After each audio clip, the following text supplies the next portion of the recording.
Eh bien, bonjour Patrice. Bonjour Valérie et bonjour à tout le monde aussi. Bonjour à tout le monde. Alors, nous sommes contents. Nous nous retrouvons aujourd'hui pour notre deuxième rendez-vous. On s'était fixé l'objectif de se faire quelques rendez-vous, des points particuliers dont on avait envie de partager, qui nous avaient bien stimulés.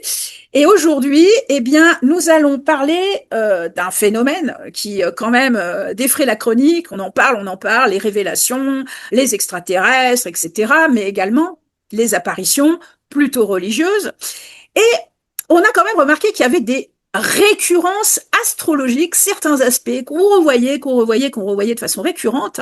Et on s'est dit que c'était peut-être pas si naturel que ça, qu'il y avait peut-être de la manipulation, peut-être plein d'autres choses en souterrain. Tout à fait. Alors, sans transition, tu avais peut-être envie de dire quelque chose ou on... Alors, ce qui est intéressant justement dans ce qu'on va voir, c'est que ces configurations astrales manipulatoires sont observées évidemment aussi dans d'autres domaines qui ne sont pas forcément associés aux religieux ou aux ou apparitions ufologiques. UFO, d'OVNI, C'est etc. général, c'est global. Et justement, c'est tout l'intérêt parce que ça va bientôt nous concerner. Oui, on est en plein dedans. Alors on y va, c'est parti. Partager, hop, notre petit, euh, PowerPoint. Alors, d'abord, un petit tour d'horizon rapide de ce que nous sommes en train de vivre au niveau astrologique, donc le climat astral du moment. Nous avons Jupiter, maintenant qui est bien avancé dans la constellation du Cancer, qui se trouve aujourd'hui même à 10 degrés 31 du Cancer, conjoint au Soleil, et opposé à Pluton. Donc Pluton qui est toujours, qui stagne en rétrogradation sur un énorme amas dans le Capricorne, un amas d'étoiles. Et tu me disais donc en introduction tout à l'heure quand on était tous les deux que le Cancer, c'est même commun au Yotish, donc l'astrologie indienne, Tout à a un fait. lien avec les forêts. Tout à fait. Et Voilà. donc, d'ailleurs, j'en veux pour preuve, hein, donc, les événements, en fait, la grande tempête de 1999 qui avait touché le parc forestier français de manière assez virulente. Et lorsque l'on regarde la configuration majeure qui précédait cette grande tempête de 1999, eh bien, c'était la fameuse éclipse qui s'était produite dans le signe du Cancer et qui avait traversé la France et qui avait affecté nos forêts. Oui, Donc, absolument. on va dire cet aphorisme, donc c'est-à-dire que cette régence, on va dire,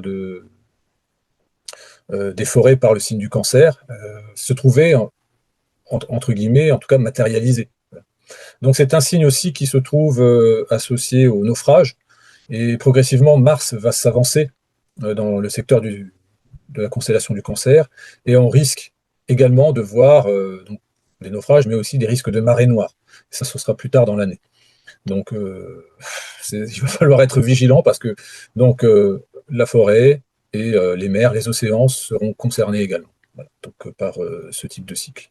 Ouais. Alors déjà, avec la main en poisson, la présence de Saturne, Neptune en poisson, déjà on sait que tout ce qui est lié à l'eau, au cycle de l'eau, est quand même bien en lumière depuis déjà 2 ans environ. Donc du coup, on n'est pas au bout de nos surprises. Non, non, non. Donc, on peut avoir effectivement des événements cataclysmiques au niveau donc, des forêts. C'est ce que l'on vit actuellement, déjà par anticipation, entre guillemets. Mais bon, rien que la présence de Jupiter dans ce secteur opposé à Pluton semble activer déjà ce phénomène.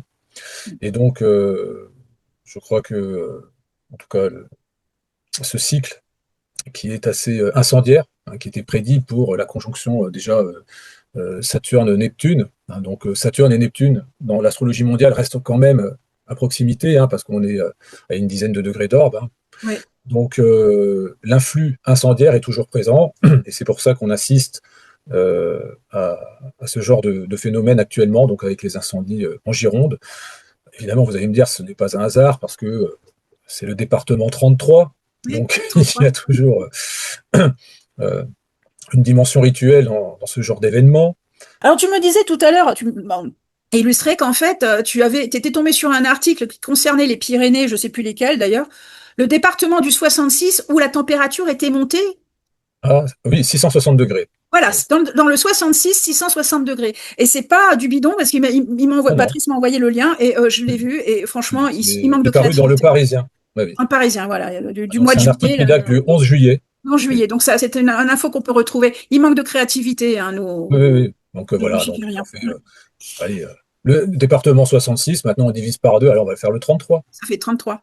Voilà, donc on est dans le département de la Gironde, dans le 33. Donc voilà, donc vous avez affaire à des incendies rituels, encore une fois. Voilà, donc là, on a un élément de plus qui montre que c'est ritualisé, si tant est qu'on avait des doutes. Alors, Saturne devient rétrograde aujourd'hui même, ce soir. Saturne va passer en rétrogradation. Il est stagnant sur 19,38 des Poissons. Donc, pour illustrer ce que tu disais sur la conjonction qui est même élargie entre Saturne et Neptune, du fait de la rétrogradation de Saturne, qui va revenir jusqu'au 12 degrés environ du Poisson, donc cette conjonction va se reformer en termes d'énergie par la rétrogradation. Donc, Saturne, toujours sur la lune de la 5e République. Alors, pour nous, Français, il faut s'attendre à rien. Ça va être vraiment le filet étrangleur. On est dedans et ça va pas s'arrêter. Voilà, on en a au moins pour 6 mois, 1 an à être complètement sous le filet d'oppression saturnien, donc du pouvoir en place et des institutions. Donc là, soyons résilients. C'est aussi le sens de Saturne. Tenons bon parce que ça va vraiment pas être un bon moment à passer. Ça va pas être une sinécure, là, ce coup-là. Uranus est toujours en taureau, en ce moment à 9,41, il se rapproche des Yades. Les Yades, c'est un amas d'étoiles dans la constellation du taureau qu'on appelle les pleureuses. Un espoir pour la pluie ou des larmes.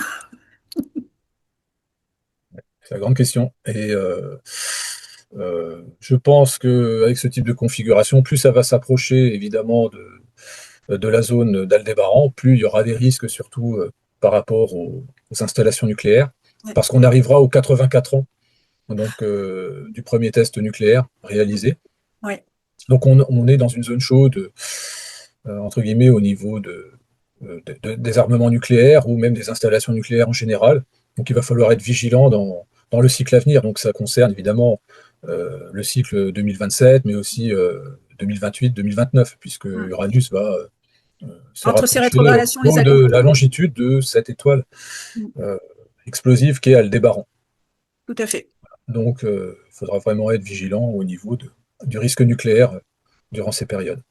Maintenant, on sait que nous, en France, qui avons un parc nucléaire quand même assez important, en termes d'entretien, c'est une catastrophe. On a perdu la main, on a perdu notre souveraineté. Donc oui, on est en danger plus Oui, plus. tout à fait. Tout à Donc fait. là, priez, prions.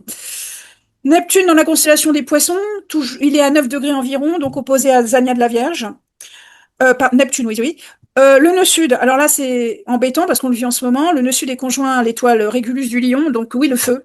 Oui, L'embrasement, tout ce qui tout à peut être fait. lié, c'est une étoile violente, puissante et violente. Oui, alors là, on peine. Négatif pour les personnes qui auraient euh, un Mars une Saturne conjointe à ce secteur. Voilà, donc si Mars ou Saturne ou la Lune même se trouve transité, parfois ça peut être assez lourd à vivre. Alors, nous avons 2 personnages célèbres qui ont Saturne à cet endroit. Le président, le guide suprême français et le guide suprême ukrainien. Je ne citerai pas de nom. D'accord, Ils ont Saturne là. d'accord. Et il y a aussi l'actuel chef d'État américain qui a sa Mars aussi. C'est pas son Mars ou son Jupiter, hein. C'est sa Mars qui me semble qui se trouve à proximité de Régulus du Lion. Et il a son ascendant aussi à cet endroit-là. Probablement, mais je suis sûr et certain qu'il a Oui, Mars. oui, il est concerné par. De toute façon, il est concerné par Il a les trous. Mars qui sera transité par le nœud lunaire sud. Oui, oui. Mm. Donc, Oui, oui, oui. Donc lui aussi, voilà. Bon, on sait que potentiellement il y a des petits problèmes de santé, donc c'est voilà, c'est pas. ça peut être autre chose. Parfois, ça peut être euh, des personnes qui manifestent des coups de sang ou qui, en tout cas, vivent quelque chose qui aura une incidence négative dans leur vie.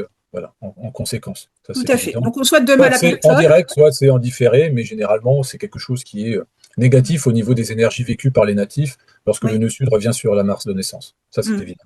Mm. C'est vécu de toute façon comme une forme de défaite ou quelque chose qui est associé, se trouve associé à un affront. Voilà. Un affront. Mais Ok. Ouais. c'est jamais agréable à vivre, ce type de configuration, ça c'est évident. Ouais. Ouais. Ouais. Bon. Encore une fois, on ne souhaite de mal à personne, hein. Nous, on est bienveillants. Mars en ce moment est à 24 degrés du Taureau, conjoint aux étoiles d'Orion. Mercure, quant à lui, à 21, 29 de Gémini, donc il est redevenu direct il y a 2, 3 jours. Ici, il est toujours proche de l'étoile Vazat, qui est une étoile extrêmement négative. Donc il va repasser en conjonction sur Vazat. Euh, Donc ça, c'est pas bon non plus. Et au moment où on vous fait cette vidéo, la Lune se trouve au début du Sagittaire, donc conjointe au centre de la galaxie, au centre galactique, qui est un trou noir. Mais surtout, c'est aussi une zone où il y a une nébuleuse, un amas, qui est lié au dard du Scorpion. Donc c'est une zone très dangereuse du ciel. Alors la carte, hein, voilà, illustrée hein, pour ceux qui voudraient faire un arrêt écran sur la vidéo, un petit peu étudier tout ça. Donc je l'ai montée pour le lieu où j'habite. Donc aujourd'hui à 10h30 à Nice. Donc on voit toutes ces petites choses-là. Très brièvement, une carte, un visu de la prochaine nouvelle lune qui va présenter une éclipse solaire quasi totale à 90% en tout cas visible. Elle va passer sur le Groenland, mais elle va surtout se terminer sur l'Espagne. Espagne. Et elle va traverser la ligne des centrales nucléaires espagnoles, donc de Burgos et de Tarragona. Voilà. Donc, Alors, l'Espagne aussi est sous le feu. Elle vient de gagner la Coupe du Monde, mais en ce qui me concerne, j'ai eu l'intuition que c'était l'indicateur qu'elle risquait de vivre des temps obscurs, et ce qui m'a été plus ou moins confirmé par le fait que la zone éclipsée passe chez elle. Je pense que c'est un très très mauvais pronostic pour nos voisins espagnols, ce qui ne veut pas dire que nous non plus français on va pas être épargnés, on va être épargnés, mais en fait, voilà, intuitivement, je pense que ça va être méchant méchant. Voilà. Donc voilà cette configuration de nouvelle lune très marquée par le cancer. Donc, encore une fois, la forêt, des feux de forêt, voilà, voilà, voilà, donc on n'en a pas le fini. Hein. forestier, le maritime, voilà, donc tous Mm. ces aspects-là. Ouais. Et effectivement, ça risque d'impacter les territoires traversés, en tout cas par rapport à ces thématiques, c'est évident. Ouais. Donc, Alors, il y a rajoutons aussi un autre aussi, aspect au niveau santé, c'est important, oui, c'est que cette éclipse se produira au niveau les du poumons. péricarde. Ah, le péricarde, mais aussi la zone Voilà. des poumons, non? Voie respiratoire, Alors, là, on est plus au niveau périphérique du cœur. quand Tout même. ce qui est, ouais, euh, Potentielle tout ce qui est pathologie aux cardiaque, artères, etc. ouais. Voilà, donc, on peut justement, pour certains qui auraient un peu plus de fragilité, ben, surveiller un peu plus leur santé lorsque ils sont Lorsqu'il y a sujets à ce déjà, genre voilà, de pathologie avec ce type de configuration astrale. hmm. Donc attention, vigilance. Cette Pour éclipse se preuve produit. du ciel réel, j'ai mis voilà un instantané pris par sur Stellarium hein, de la prochaine nouvelle lune. Donc voilà, Soleil, Jupiter, tout ça en Cancer, hein, ce qui illustre la carte précédente. Mais ça, c'est ce qu'on verrait dans le ciel. Si on lève la tête à ce moment-là, on verra ça dans le ciel. Contrairement à toutes les bêtises qu'on lira à ce moment-là, où on dirait que ça se passe dans le Lion. Non, non, c'est bien en Cancer. Alors, notre sujet, mon cher Patrice. Alors, ce graphique, c'est toi qui l'as établi. C'est la progression donc, du cycle solaire. Donc, dis-nous plus, commente-nous ce magnifique graphique par rapport aux apparitions, par rapport à tous ces phénomènes. Donc, le lien avec le cycle solaire, en fait. Alors là, c'est pas vraiment par rapport aux apparitions, c'est par rapport on va dire, aux différents risques de conflits, de D'accord, situations géopolitiques qui pourraient justement venir d'accord, durant le cycle à venir. On observe qu'à chaque fois, au niveau de la fréquence en fait, des tâches solaires, lorsqu'on atteint un certain seuil, autour de 120, 125 tâches solaires quotidiennes, eh bien, il y a une certaine, on va dire, fréquence qui va activer les décisions humaines. Voilà. Donc, on a observé, par exemple, en 2003, lorsque les tâches solaires étaient autour de ce seuil, en diminution donc en 2000, 2003, donc mars 2003, on voyait justement que les tâches solaires se trouvaient à un seuil entre 120 et 125 tâches quotidiennes. Eh bien, c'était le début de la guerre en Irak. mm, Ensuite, lorsque le seuil de 120-125 tâches solaires se trouvait à nouveau atteint, eh bien là, on entrait dans les zones de conflit en Syrie, mais aussi en Libye, donc avec la chute de Kadhafi. Ensuite, donc pour la période de 2015, on retourne à ce seuil de 120-125 tâches solaires quotidiennes, et là, c'est le début des vagues d'attentats en France. mm, Et c'est aussi donc en lien donc dans les trois situations, avec des événements par rapport à la thématique de l'islam. Ouais, c'est ce que j'allais te dire. Voilà. Oui, c'est quand même très corrélé avec le monde arabe, en fait. Et pas seulement, puisqu'ensuite, nous avons justement en 2022, Alex, lorsque le cycle solaire revient à hauteur de 120 à 125 tâches solaires quotidiennes, eh bien, nous arrivons à nouveau à un conflit, et ce conflit, c'est le début de la guerre en Ukraine. Et on atteindra à nouveau ce seuil de 120, 125 tâches solaires quotidiennes à partir de l'horizon 2027, donc fin 2026, début 2027, on reviendra dans ce cycle, et comme nous avons vu par rapport au cycle précédent, qu'il y avait des incidences au niveau martial, eh bien, il est possible qu'il y ait encore une situation martiale qui se présente à l'humanité autour de cette période de la seconde partie, donc 2026 au début de l'année 2027. Donc, oui. Alors, en ce moment, il y a le conflit au détroit d'Ormuz. exactement. Donc, il peut y avoir encore des événements, des Oui, des embrasements, des choses. rebondissements. Tout peut se On est là, produire là, hein. n'importe où. Tout peut se produire n'importe où. Ouais, Avec ça ce peut qui est s'embraser. Voilà, configurable. tu es en train de dire que ça peut s'embraser. Oui, Est-ce oui, que en fonction de leurs intérêts du moment? c'est possible. Moi, je pense que par rapport à la fréquence, on va dire, du cycle solaire, au regard de la fréquence du cycle solaire, on observe qu'il y a une potentielle euh, situation à même d'amener encore à amplifier un conflit ou d'en créer un autre. Ça, c'est évident. Je crois me souvenir que dans, je ne sais plus lequel de tes ouvrages, L'histoire secrète de l'astrologie, tu mets une corrélation entre les réveils collectifs, un peu révolutionnaires, ou on va dire les revendications, et le cycle solaire. Oui, Donc nous, on serait à peu près là, ce qui est encore potentiellement bon, entre guillemets, pour que les peuples se réveillent et réagissent à ce qu'on leur impose. Mais il va peut-être falloir pas s'endormir parce que après, il y a un effondrement. Et ce sera peut-être ah plus oui, possible. il y aura un effondrement, ça c'est évident. Donc, euh, je pense que le réveil, de toute façon, il est trop tard, hein, pour le coup. Hein, ça va être compliqué. Et le problème, c'est pas le réveil, après, c'est l'effet du réveil. C'est-à-dire que si le réveil n'a pas d'impact, après, non, on est dans une situation assez complexe. Ouais, on est vraiment dans la boîte. Dans le cube, Ouais, dans le cube. oui. Là, pour le coup, oui. Non, ce sera compliqué. Là, on entre dans une phase qui va être très, très compliquée avec le cycle de 2026-2027, où nous aurons Jupiter, Mars et Mars. Donc, Jupiter et Mars qui seront rétrogrades. Donc, Il y a une ouais. Début d'année, il y a début une Lion, rétrogradation. voilà, début Lion, Oui, et avec le nœud lunaire qui traînera aussi également. oui. Donc, ça va également amplifier le risque de false flag, ça c'est évident. Euh, J'attends. Ça, il ne faut pas l'oublier parce qu'ils ont toujours sous le coude de certains projets, Mm. comme l'opération Blackjack.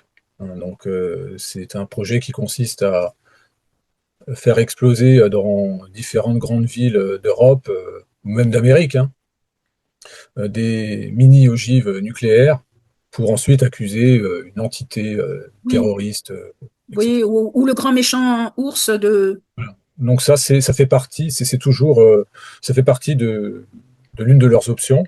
Et on peut effectivement rentrer dans ce type de cycle au regard justement de la configuration solaire actuelle.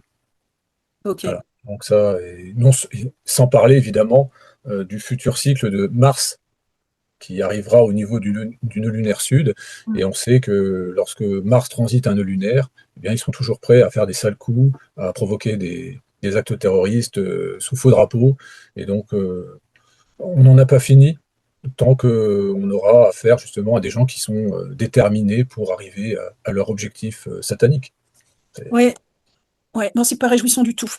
Est-ce que tu as corrélé également avec le cycle du pétrole puisque là, ça touche le détroit d'Ormuz, donc il y a une crise énergétique là qui est là, qui nous pollue. Alors, il est possible effectivement, avec un transit astral qui pourrait justement être en lien avec la proximité du nœud lunaire, Si ce n'est pas Saturne, parce que d'habitude c'est avec Saturne Ouais. et avec un nœud lunaire, et bien là ce sera possiblement avec Jupiter avec un nœud lunaire ou Mars rétrograde dans un secteur associé au pétrole. Parce que Mars en Cancer, c'est aussi les profondeurs. Oui. Donc on est en lien avec le Capricorne, tout ce qui est, Mm. se trouve associé aux profondeurs. Mm. Et donc il y a les naufrages, mais il y a aussi le lien avec le cycle pétrolier. En tout cas, La la matière pétrole. matière voilà, du pétrole. Oui. Donc tout ça est lié également. Voilà, donc je pense qu'on va rentrer dans une phase lorsque Mars entrera en Cancer, donc il faut attendre encore quelques semaines, hein. Oui. Bon, c'est Et imminent là, hein. Ça oui, va aller vite, hein. Mm. à partir de la fin de l'été au début de l'automne, eh bien, je pense que les effets vont vraiment se faire ressentir de manière encore plus forte, Ouais. avec des risques d'incidents, donc au niveau des pétroliers ou des installations pétrolières, au niveau de la pollution, au niveau de l'environnement. Donc il y a beaucoup de choses qui risquent de se produire, puisqu'en plus Mars sera rétrograde dans ce secteur. Mm. Donc ça va amplifier en fait cet effet. Oui, ouais, ouais, ça craint quand même. Ouais, ça craint. Ok. Alors, maintenant, venons-en à nos apparitions. Alors, commençons avec le commencement, enfin, si on peut dire. Euh, donc, on a monté un certain nombre de cartes, on a corrélé, repris des événements, et donc là, on est parti en fait de la naissance, voilà, de la naissance hypothétique en fonction des éléments, voilà, que nous avons à disposition, de la naissance donc de Jésus, hein, qui serait né avant lui, 2 ans avant lui-même environ. Enfin, voilà, il y a des hypothèses possibles. Donc, 27 août de l'an 2 avant notre ère, donc avant JC, une configuration particulière est-ce que tu veux la commenter puisque c'est à toi que nous devons Donc, ces cartes oui, oui, alors il s'agissait d'un alignement en Lion là. planétaire, en fait, qui avait dû mettre les mages astrologues d'Arménie en émoi, au point de venir le long du Levant pour aller chercher le roi Messie tant attendu.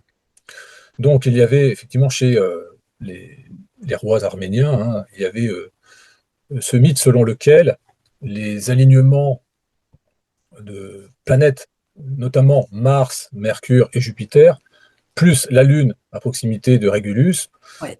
permettaient de générer un roi. Voilà. Mm. Donc c'était réputés pour être des configurations royales. Et donc ils sont partis, évidemment, à la vue de cette configuration, à sa recherche. Et d'ailleurs, à cette période de cet alignement, donc observable en Lion, Là, le ici, Soleil se trouvait en Vierge. il D'où est le là. fait qu'on est appelé Jésus-Christ le Fils de la Vierge. Voilà. Voilà, parce qu'il avait son Soleil en Vierge. Il n'y a pas d'autre raison par rapport à cela.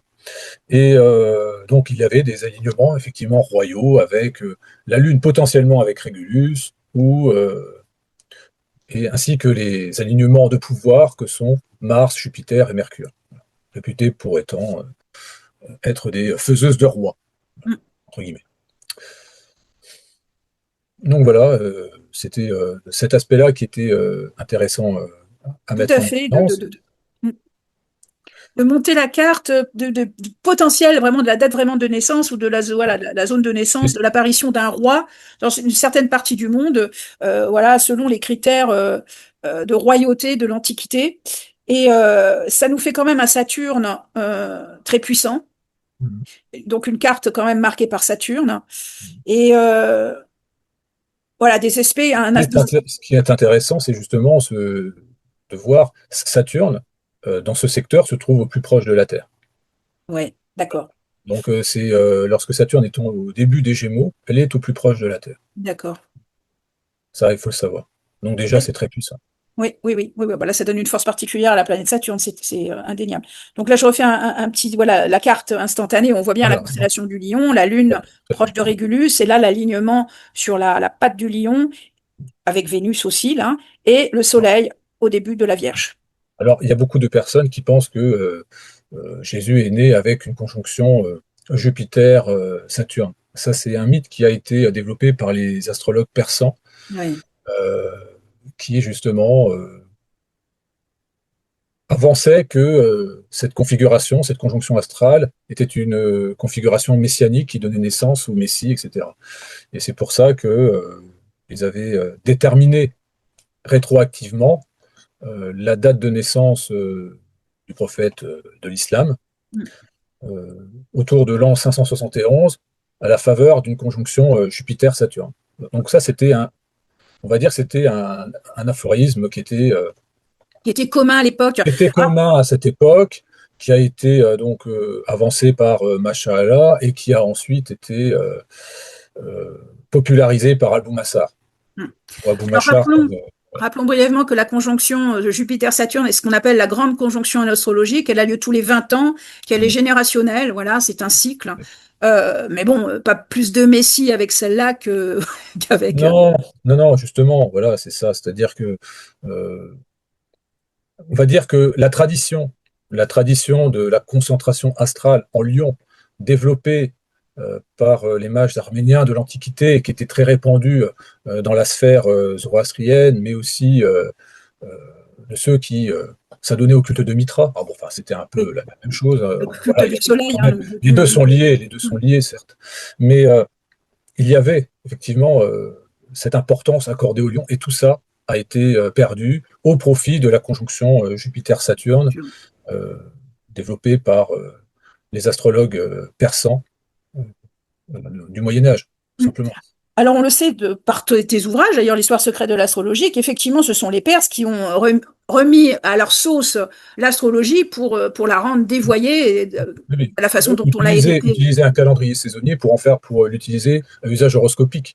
Oui. Voilà. Donc, c'est pourquoi je parle de l'hérésie venue du Khorasan, parce que on ne fait pas d'horoscope avec un calendrier annuel. Voilà, c'est pas possible. Ça marche pas Donc, comme ça. L'astrologie, ce sont les étoiles, ça n'a rien à voir avec euh, un calendrier avec le calendrier en général. débutant au printemps qui plus est. Voilà. Donc, il y a beaucoup d'intoxication, de fake news, entre guillemets, astrologiques qui datent de ce Moyen-Âge persan, Oui, oui, qui ont atterri dans l'astrologie et qui aujourd'hui font encore beaucoup de dégâts parce tout à que fait. on croit des bêtises. Beaucoup de choses ont été perdues, écrasées, alors qu'en fait, bah oui, hein, au départ c'était très lumineux. Hein, l'astrologie a été très lumineuse, très étoilée en fait. Voilà. Tout à fait. Alors nous continuons. Donc là, 7 avril de l'an 30. Donc là, on Oui, est oui, plutôt à l'après, donc une vie, oui, la vie oui, du Christ. tout à fait.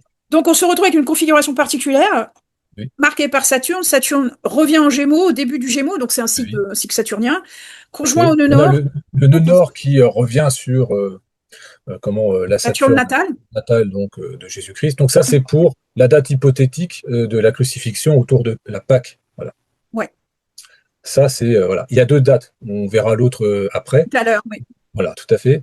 Et donc, on avait ce jour-là une opposition donc de Saturne à Pluton. Oui.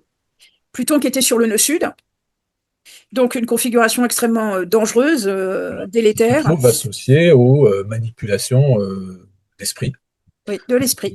qui a souvent été observé, en tout cas dans l'histoire récente, hein, Oui, dans le cadre d'apparitions ufologiques ou mariales.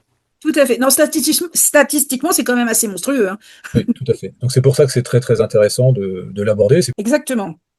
Alors, du coup, là, c'est projection dans le futur parce que ce beau stellium de naissance du Christ, hypothétiquement de naissance du Christ en Oui, Lyon, eh bien, bah, nous allons le revivre en 2051. oui, Le 4 septembre 51, donc tu as monté la carte avec le beau lion. Nous avons donc Lune, Mercure proche de Régulus. oui. Euh, Nous avons le Soleil, Mars, Jupiter, Vénus et Uranus qui se retrouveront sur la patte du lion. Donc c'est gigantesque, c'est énorme. Oui. Sept astres, oui, oui, Ouais. qui se retrouveront donc alignés en Lion, donc durant l'été de l'an 2051. Le grand Est-ce monarque. que ça va donner pardon? Est-ce que c'est la naissance du grand monarque? Ah, ce qui est certain, c'est que il y aura un impact forcément spirituel par rapport à ce type de configuration astrale. Ça peut être un impact énergétique, géopolitique, pourquoi pas aussi une incidence cosmique également. Donc, je pense que ce sera un tout et qu'à partir de ce cycle débutant à partir de l'an 2051 jusqu'à l'an 2053, on peut vivre des événements assez troublants par rapport justement euh, à l'intégrité de l'humanité en général. Oui. Donc, il faudra Méfiance vraiment quand être même. vigilant Oui, durant oui, cette période. vigilance. Pourquoi? Parce Cette que jeune génération qui vivra cette configuration également et qui devra s'adapter à ce qui va se produire, parce oui, que il faut qu'elle s'y prépare. oui, parce que d'un côté, il y a un apport de lumière, donc on peut attendre franchement le meilleur, le meilleur du meilleur. Mais d'un autre côté, nous retrouvons cette configuration, là en particulier en 2053, d'une conjonction Saturne-Pluton au nœud sud, donc une potentielle tentative de récupération ou de manipulation. Tout à fait.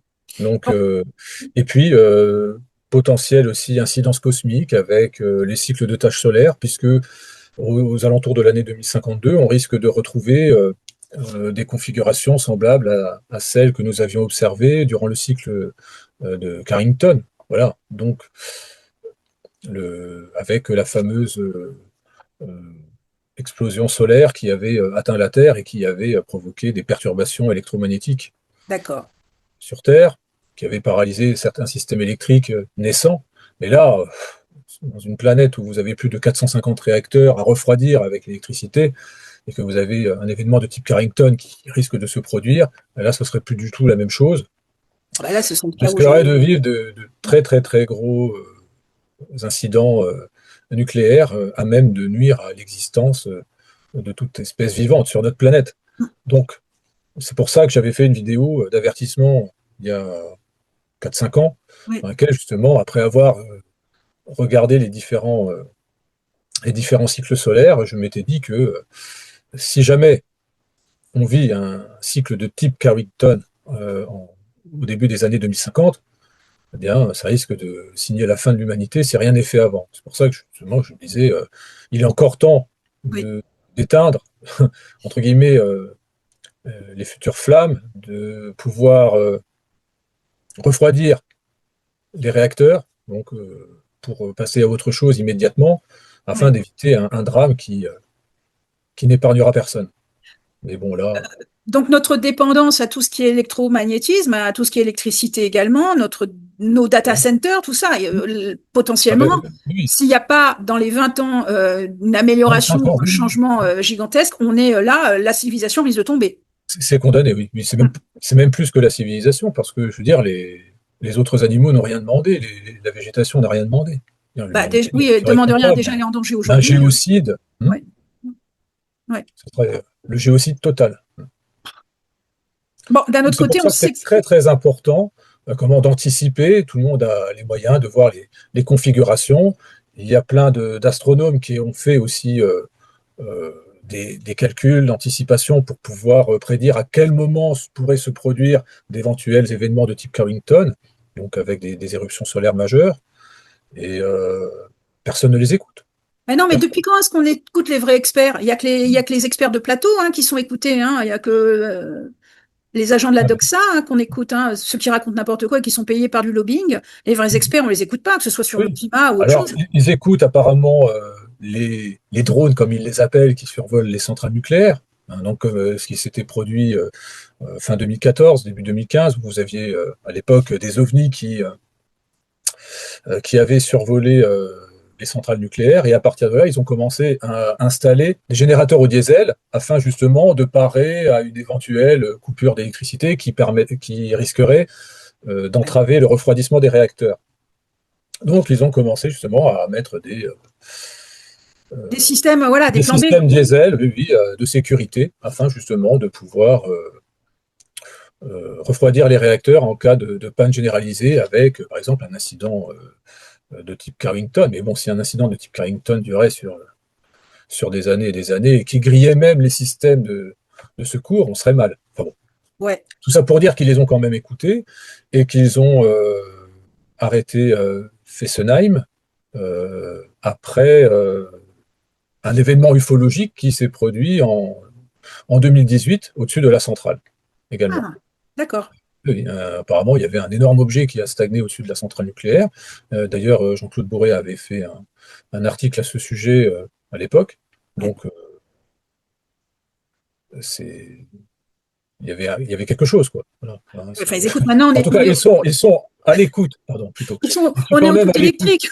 Maintenant, tout doit passer à l'électrique. Le Oui, oui, diesel, oui, c'est ça. Oui, oui, c'est, complètement, oui, on marche sur la tête. Donc, du coup, des fois, c'est effrayant quand même. Bon, ok. Bon, espérons que, donc, on a 26 ans pour se préparer, de pas attendre le dernier moment, parce que il y a le meilleur potentiellement qui arrive, mais peut-être aussi le pire en fonction des choix que l'humanité va faire dans les 2 décennies qui viennent.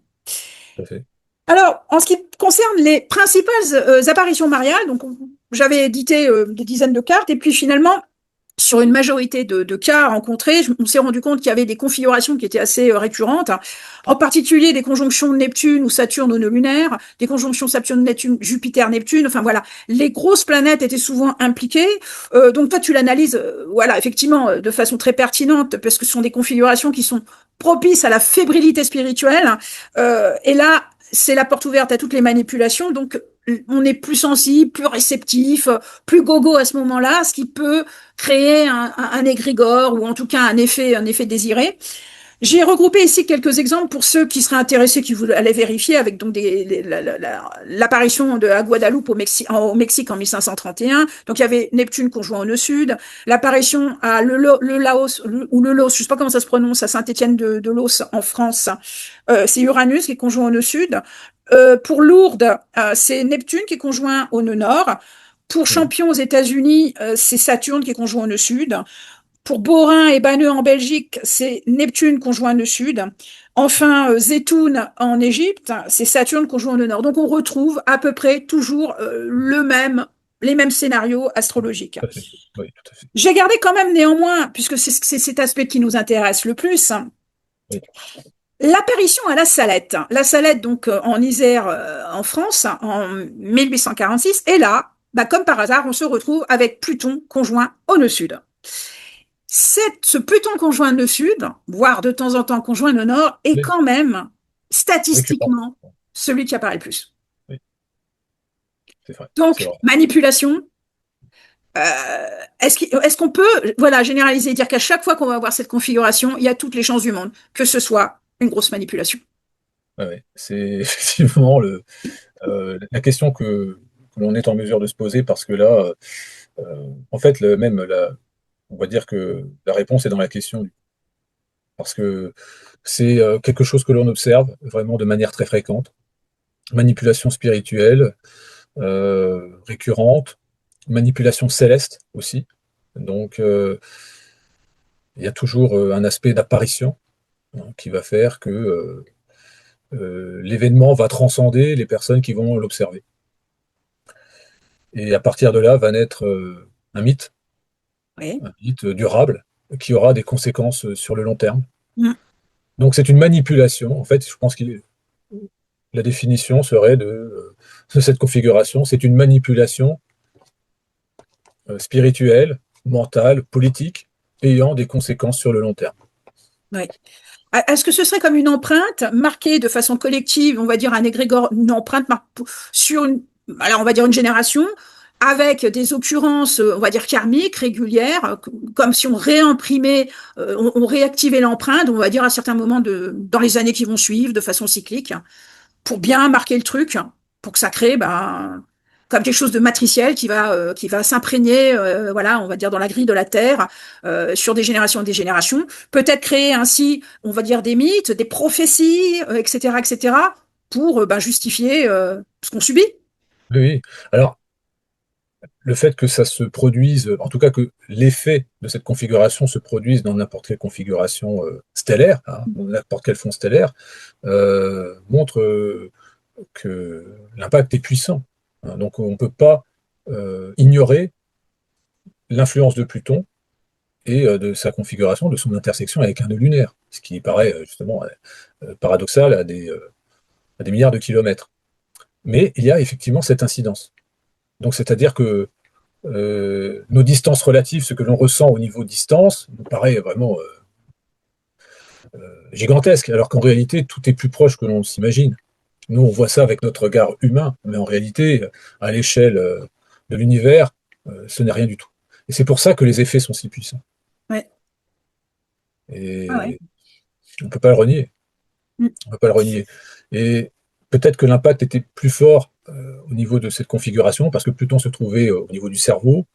Voilà, donc des fois, Début du si bébé. cette configuration se fait au niveau du cancer, est-ce que au niveau du cœur, est-ce que ça peut jouer aussi sur l'émotionnel? Enfin, Mhm. donc peut-être que à chaque fois, ce type de configuration a plus d'impact, plus de succès si elle se produit à tel ou tel endroit du ciel aussi. Oui, oui. Oui, là, on va le voir. On en a quelques, Oui, quelques on autres. va regarder, oui. Ouais. Donc, Fatima, Oui. même cas de figure. Alors ça, c'est le début des apparitions de Fatima, le 13 mai. Donc Mhm. là, il y a un début de formation. Pluton commence à se rapprocher du nœud sud. Mais Oui. ce qui est patent, c'est le Fatima, le 13 octobre 1917, Mhm. où là, on est en plein dedans, encore une fois. Oui. Pluton, Et Pluton, oui, donc qui se trouve sur le degré opposé à l'hypothétique date de crucifixion de Jésus-Christ en l'an 30, il me semble. ah ben on va revenir un petit peu en arrière, Ah oui, hop, puisqu'on les a. Donc, bah oui, Pluton, 11 voilà, du voilà, Sagittaire. voilà, Plein dedans, en plein dedans. voilà, Ah ouais, en plein dedans. C'est QFD. simplement, Oui, oui. Le nœud nord est là-dessus. Donc, effectivement, là, il y a une résonance matricielle. tout à fait. Donc c'est pour ça que, ben, probablement que les gens qui ont initié ce spectacle céleste, hein, eh bien, avaient déjà eu connaissance de l'autre spectacle mortifère auquel ils avaient assisté euh, en l'an 30. Voilà, tout Oui. simplement. En tout cas, Donc, ils savent se connecter à des énergies du passé pour pouvoir activer le sens de l'émotion de manière beaucoup plus facile et comme s'il était inscrit dans un patrimoine astrogénétique, on va c'est dire. ça, tout à fait. Dans l'ADN Ah, spirituel, une forme là, en de l'occurrence, de mémoire, l'Église de voilà, Rome, hein, du une mémoire christianisme. historique, voilà, qui est perpétuée par les énergies, voilà, une sensibilité génétique à certaines énergies qui va faire que bah, là, on sait que l'émotionnel va avoir son effet. Oui, et pas qu'un peu, bah, parce qu'on sait que les secrets de Fatima, ce qui a été dit à Fatima, il y a par Et rapport à voilà, il y a une centaine d'années, on sait que voilà, c'est resté, ça fait couler de l'encre, ça a amené des questions, etc. On en a énormément parlé. le tout avec le soleil en vierge. Et le soleil en Vierge. Voilà, Bah tout oui, simplement. ouais. Exact, exact. Alors continuons avec nos faits religieux. Donc là, c'est la deuxième date potentielle de la crucifixion, Mais voilà, qui serait novembre 2029. Donc voilà, là encore, une configuration où nous avons Saturne conjoint au nœud nord. On sait que Saturne est oui, tout à fait. importante dans la carte hypothétique de naissance, avec l'opposition de Oui, oui, Pluton qui serait à ce moment-là conjoint au nœud sud. Donc effectivement, c'est une autre date oui, oui, potentielle avec processus de manipulation tout à fait. en plein dedans. Et on a effectivement l'éclipse. C'est par rapport en fait à la fameuse éclipse qui se serait produite, puisqu'elle est relatée par des historiens romains et qu'ils évoquaient justement cette grande éclipse très importante, etc. Et comme elle est relatée également dans les évangiles, bon nombre ont pensé que la crucifixion avait pu se produire durant cette éclipse. D'autres pensent qu'il s'agissait d'une allégorie et que, en fait, la crucifixion se serait réalisée le jour de Pâques. Bon, voilà. En tout cas, on a deux situations, une éclipse ou une pleine lune. Ce qui est Oui, certain, c'est que dans les deux cas, nous avons des configurations astrales de manipulation. Et ça, oui, c'est certainement le plus important à mettre en lumière. oui, absolument. Alors continuons les faits religieux. Là, on sort du christianisme un petit peu pour entrer dans un autre cas de figure qui est l'an 610, donc c'est l'Hégire, je crois. Donc nous avons Pas j'ai- encore, non, c'est 622, le début de l'Hégire. le début de l'Hégire, c'est 622. Oui, Ok. oui, c'est 622. Là, en fait, c'est La la. révélation, c'est l'année de la Voilà, révélation. tout à fait. Alors la révélation, ce qu'on trouve comme date au plus ou moins officielle, c'est le 10 août 610, donc dans une grotte au mont Hira, la révélation à Mahomet. Donc ce 10 août 610, c'est une configuration de pleine lune. Je suis quand même allée remonter sur la première nouvelle lune de l'année. Il s'avère qu'elle avait lieu le 1er janvier 610, donc nouvelle lune au début du Capricorne, donc la chèvre, qui est quand même qui est liée au sacrifice. Il y a une histoire de sacrifice avec la chèvre, hein, quand même. Oui, Donc nous avons une nouvelle lune au début du Capricorne et nous avons une configuration de conjonction entre le nœud nord et Pluton sur le cerveau, au même oui, degré, 2 oui, degrés sur le bélier. oui, tout à fait. Donc ça, c'est Donc, quand même très joli, parce que en termes d'empreinte, de manipulation, bah, c'est quand même très puissant. Et nous commençons avec une belle nouvelle lune qui évoque, encore une fois, l'idée d'un sacrifice ou l'idée d'un fait religieux qui peut arriver avec ces énergies cancer-capricorne, qui se cristallisera voilà, au mois d'août par la fameuse révélation. tout à fait. Alors, plutôt on va s'éloigner du nœud nord, mais nous restons quand même dans une configuration, on va dire, où l'impressionnabilité, il y a quand même Neptune-Mercure qui fait que, bon, on peut croire à ce qu'on voit ou à ce qu'on entend. Euh, alors, on ne doute pas qu'il ait entendu des choses, mais est-ce qu'encore une fois, tout ça n'était pas combiné, n'était pas orchestré par autre chose? Donc, les configurations astrales, effectivement, montrent la possibilité d'une influence extérieure. Après, à savoir laquelle, Voilà. c'est la grande question. Donc, on ne doute absolument pas de la bonne foi, mais ce qui a été entendu, est-ce que ça venait? Pareil pour de toute façon, les processus de rencontres dans des grottes. On le retrouve aussi chez les chrétiens, enfin, bon, même durant l'Antiquité, il y avait effectivement ces événements associés aux révélations dans les grottes. Donc, il y a toujours eu cet aspect. Et ce qui est intéressant au Pays Basque, il y avait beaucoup justement de mythes relatifs aux lumières qui pouvaient apparaître dans les grottes avant l'avènement du christianisme. Oui, Donc ce sont des choses qui se sont perpétuées. Donc il y avait des phénomènes, entre guillemets, ufologiques qui pouvaient se produire, en tout cas dans les grottes au Pays Basque. Ça, c'est quelque chose de très connu. Donc, donc il y avait forcément euh, des phénomènes d'attraction, en tout cas des personnes qui ou des entités qui s'y trouvaient et qui avaient la faculté d'attirer certains pour justement ensuite euh, leur transmettre ce qu'ils voulaient. oui. Alors à propos de grottes, beaucoup de cultes antiques liés à la déesse, à la terre, se pratiquaient justement dans les grottes. Moi, je me souviens un jour que j'étais fait une petite balade à Capri, sur l'île de Capri, donc au large de Naples. Il y a une grotte avec où on a retrouvé au niveau préhistorique des offrandes, et c'est comme un ventre, le ventre de la mer, le ventre de la terre, et beaucoup d'offrandes, de sacrifices, de cultes se faisaient justement dans ces lieux-là. Oui. Est-ce que c'est créé, est-ce que les prêtres et les prêtresses avaient beaucoup plus un accès direct à certaines révélations, certains propos avec leur divinité, entre guillemets? Donc, ce sont des endroits qui semblent propices à Oui, la tout à fait. diffusion de messages. Oui, et puis même à l'époque du culte de Mitra, hein, donc on s'initiait justement au culte de Mitra dans la grotte. Voilà. Ouais, Et toujours des grottes. aussi certaines loges dans lesquelles ils reproduisent effectivement le phénomène de grotte où ils ont euh, investi les lieux d'une grotte pour faire des rites initiatiques Hmm. également. Donc oui, tout cet aspect, même au niveau de... Enfin, ces mythes se sont propagés à travers l'histoire puisque Moïse de Léon a inventé le mythe de Simone Bagnerard par rapport justement au fait qu'il ait reçu l'initiation aussi dans une grotte. Donc Oui, tout à fait. voilà, donc il y a tous ces aspects-là qui reviennent. Hmm. Oui, oui, Donc, voilà, en comme fait, si. de l'ombre doit sortir la lumière. Voilà. Oui.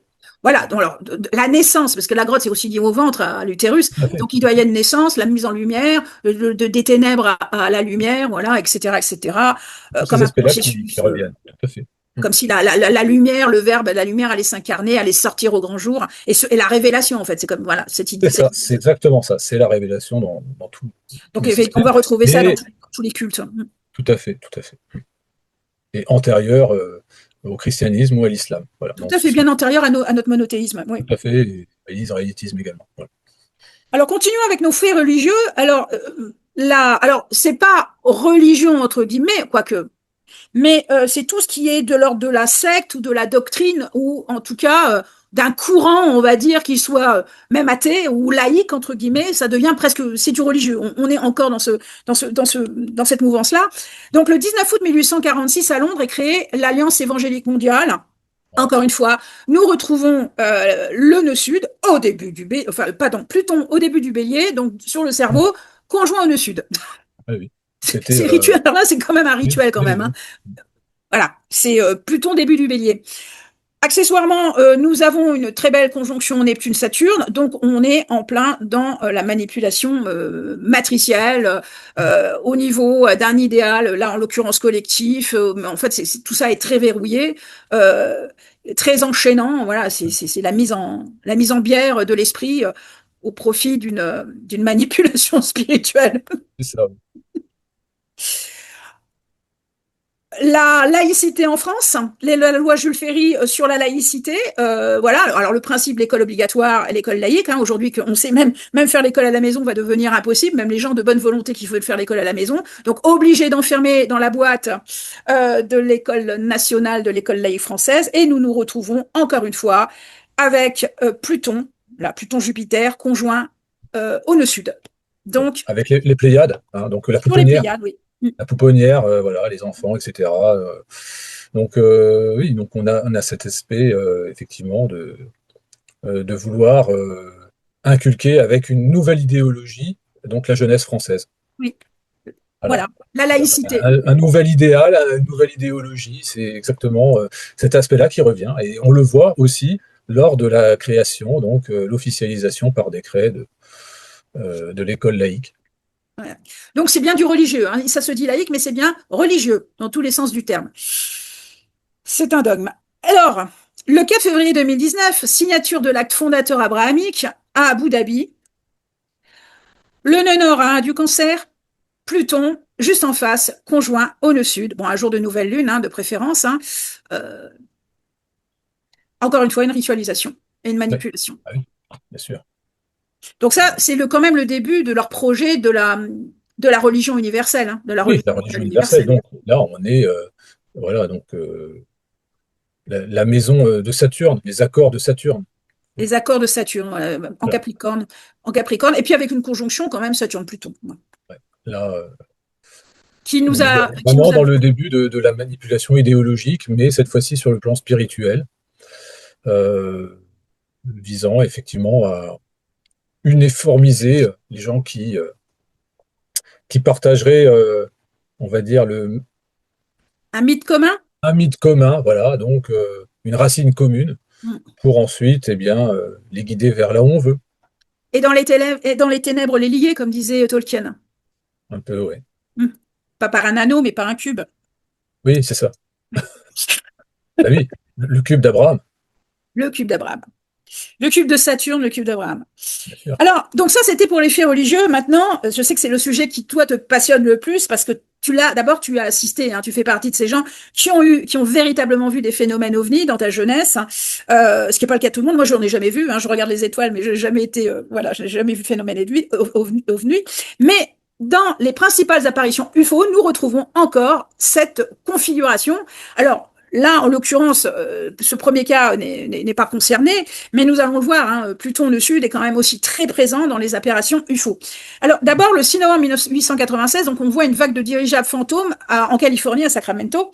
Mais toi, tu lis ça, il y a quelque chose qui est sous-tendu par cette première vague, entre Oui, guillemets, c'est... oui, Vas-y, je te laisse la oui, parole. oui. Bah, moi, quand je corrèle, en fait, cette première grande vague d'OVNI au-dessus des États-Unis, c'est aussi euh, la découverte de la radioactivité en Europe.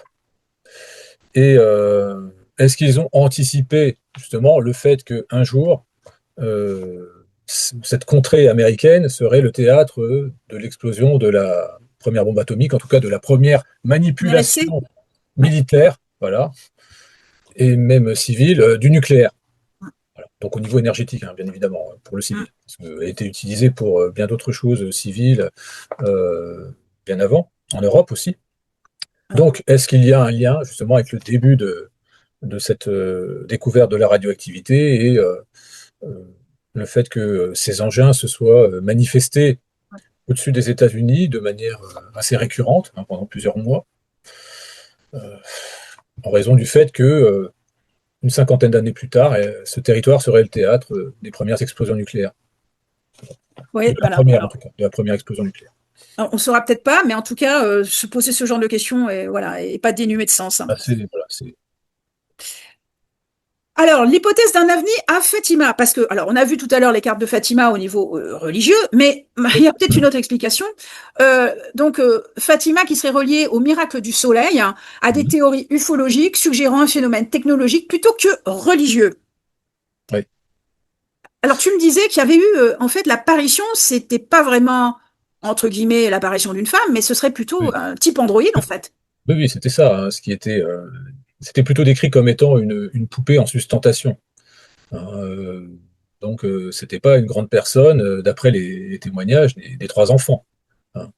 Et donc, il est possible qu'il s'agissait effectivement à cette époque déjà d'une manipulation, hein, Oui, d'un robot extraterrestre, hein, ou quelque chose comme ça qui aurait justement communiqué par télépathie, comme ça a été le cas pendant la vague ufologique de 1954. oui.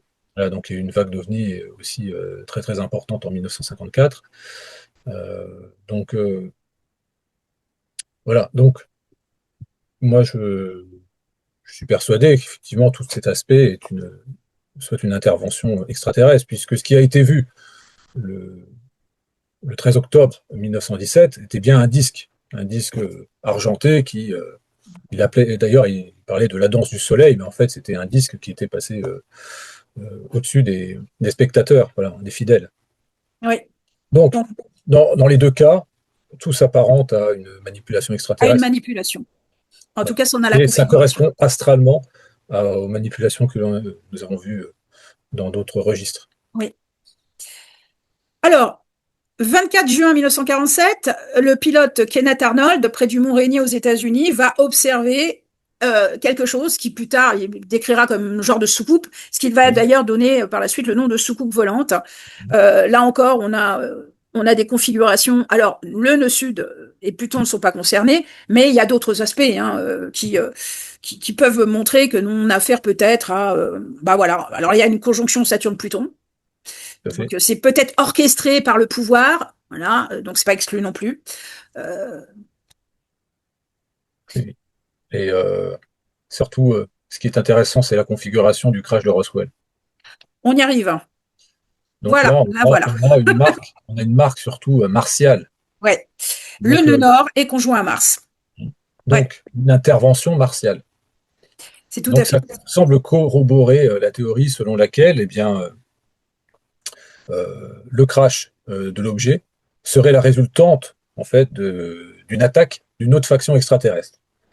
L'objet qui a été abattu et qui s'est écrasé dans le désert pardon, de Roswell euh, devait normalement se rapprocher en fait de la zone où se trouvaient stockées les seules bombes atomiques euh, que possédaient les êtres humains. Peut-être pour les détruire, peut-être pour, on ne sait pas. Mais ce qui est certain, c'est que l'autre faction extraterrestre a été dérangée par le fait de voir cet engin se rapprocher de cette zone sensible et l'a abattu, forcément. Boum. Voilà. Donc Mars le Nord, Mars le probablement, nord. Mm. c'est une marque d'intervention martiale. Donc c'est pas lié à un crash forcément accidentel, c'est très certainement une attaque. Oui, Donc d'une faction extraterrestre contre une autre. Et il y a déjà eu des témoignages de toute façon euh, de, de combats entre différentes ouais, factions, voilà, ils ne Donc sont on pas n'est même plus solidaires chez nous. entre eux. Alors, il y Notre... en a qui sont pour le fait que les humains, donc on n'intervient pas, on laisse les humains détruire leur planète, et d'autres qui voulaient justement sauver l'humanité en détruisant le stock d'armes nucléaires, en interdisant justement les humains d'en posséder, et puis qui se font détruire par ces mêmes factions qui veulent voir l'humanité s'autodétruire, à moins que, effectivement, l'humanité soit la chasse gardée de cette espèce extraterrestre qui veut voir jusqu'où on est capable d'aller. Oui, enfin, on serait une expérience à ce moment-là. Une expérience, oui. Mm. Une expérience ou un Des jouet. rats de laboratoire, super. Hein. Ou un jouet, tout Ok, simplement. alors on continue. Donc du 19 au 26 juillet 52, donc deux nuits, la nuit du 19 au 20 juillet 52, la nuit du 26 au 27 juillet 52, le carrousel de Washington, donc sur Washington DC. Là, de nombreux témoins et des radars détectent des ovnis. Voilà. Alors encore une fois, configuration Pluton conjoint au nœud sud. Voilà, tout à fait. Donc manipulation, manipulation. Manipulation encore. Oui, manipulation encore, tout à fait. Donc, Tu veux commenter quelque chose ou? alors là, effectivement, donc, on a à nouveau la configuration d'intervention de disques volants, hein, qui concerne des populations, qui sont observées par des populations et qui ont un impact majeur. On a eu la Vierge de Fatima, on a ensuite la configuration de carrousel de Washington. Donc, il y a forcément, dans les deux cas, une intervention qui a pour but de manifester leur existence et de communiquer des choses avec les humains, mais on ne sait pas quoi. On ne sait pas quoi, et c'est vrai que, il ne faut pas l'oublier, cette apparition donc, du carrousel de Washington précède le premier test de la bombe H qu'effectueront effectivement les États-Unis, je crois, le 1er novembre 1952. Donc le Ah jour oui, en de la effet. Toussaint, un rituel, évidemment. Mm. Enfin, bon. Et donc l'objectif, peut-être, était de les dissuader de faire quelque chose, d'envoyer des messages que Oui, sur la Maison Blanche. soit les humains ont intercepté, en tout cas, les personnes habilitées à le faire avaient intercepté, mais n'avaient absolument pas tenu compte, ou personne n'a voulu comprendre le message, et puis voilà. Mais Euh, il y a forcément eu quelque chose par rapport à cela. mm.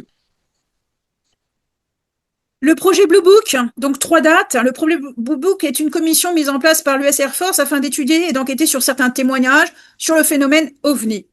Donc, mis en place l'année de la conjonction Pluton-Nœud Sud en 52, qui s'arrête l'année d'une conjonction Pluton-Nœud Sud à la fin de 1969, et une série, série télévisée, qui sort sur ce nom-là l'année d'une conjonction Pluton-Nœud Sud en 2019. Donc 3 dates, 3 cartes, où effectivement nous voyons la proximité de Pluton au nœud sud. Hein. Donc là, nœud sud est au début du lion et Pluton s'approche. Donc en rétrogradant, effectivement, la conjonction se forme. Nous la retrouvons donc fin 1969. Là, il y a une conjonction Mars-nœud nord, Pluton en face, voilà, proximité du nœud sud. Et enfin, donc pour la première diffusion télédiffusée du feuilleton, enfin ouais, de la série Blue Book, le 8 janvier 2019 aux États-Unis, nous voyons encore eh bien Pluton qui se trouve à proximité du nœud sud. Donc ça, il y a une récurrence. Il y a une filiation astrale. Oui, complètement, une grande cohérence en tout cas. Surtout le projet Blue Book du début à la fin. Ouais, c'est incroyable. Bon bah oui, comme tu dis, C'est un roman du début jusqu'à la fin. Voilà. Un roman. On aurait pu le flirt de Pluton avec le nœud sud. C'est ça, exactement. Alors, on continue toujours. Là, Tintin, on croirait, on a marché sur la Lune. Oui, c'est ça. Le 21 juillet 69, eh ben, figurez-vous que Pluton était conjoint au nœud sud. Oui. Ça s'invente pas. Donc on en rigole, hein, on en rigole maintenant, mais bon, avec tout ce qu'on sait, toutes les révélations, ben, on n'est pas surpris. Serait-ce une grande manipulation? Bon, ça, non. Nous posons la question, hein, fort, avec un Buzz génie. Aldrin a dit que ça sentait Ça sentait le bois brûlé. bois brûlé. Il y avait des cendres, ça sentait le bois. Voilà, donc On suppose que le les studio studios devait être rempli de cendres de séquoia pour faire la poussière la lunaire. poussière grise, ouais, voilà. Ouais, c'est ça, ouais. Bon. Donc, bon, alors on Un souvenir de Buzz Aldrin. ouais, souvenir. Nous laisserons à l'appréciation des auditeurs voilà. le fait de porter leur jugement sur cette question. À travers quand même son scaphandre, il est arrivé à sentir l'odeur du bois brûlé, hein. Les cendres de bois. C'est extraordinaire ce que la technologie pouvait faire à la fin des années 60, ce qu'on n'est Oui. absolument plus capable de réaliser aujourd'hui. Non, non, non, non, non, non. Donc, bon, ils nous prennent pour des jambons, voilà, ils nous prennent pour des jambons. Bah, de toute façon, oui, les gens, de toute façon, tant qu'ils penseront qu'ils sont. On peut faire le voyage aller avec un paquebot et puis revenir avec un Zodiac, C'est ça, c'est ça. faire le chemin inverse. C'est bien. Allez, tout est possible. Oui, tout est 15 possible. novembre 1977, Steven Spielberg réalise un film qui est quand même un monument. Hein. On y retrouve François Truffaut qui va jouer dedans, notre François Truffaut français. Mais le 15 novembre 77 va sortir en avant-première à New York le film Rencontre du troisième type. Donc c'est quand même le fonds de commerce de Steven Spielberg. Et regardez bien, Pluton est conjoint au nord, là, pour le coup. Alors, est-ce que c'est pour préparer les esprits, pour encore une fois engrammer quelque chose? Je rappelle que le Ah, dernier il y a, Spielberg vient de sortir, c'est Disclosure Day, hein, où justement il y a l'annonciation de. ouais, tout à fait. Donc on est vraiment dans ce cycle de bah, cet état d'esprit, hein, puisque nous allons bientôt avoir le nœud lunaire nord qui va arriver justement en conjonction avec Pluton. Ouais. Donc là, il s'empare effectivement visuellement comment de la manipulation au sujet des extraterrestres.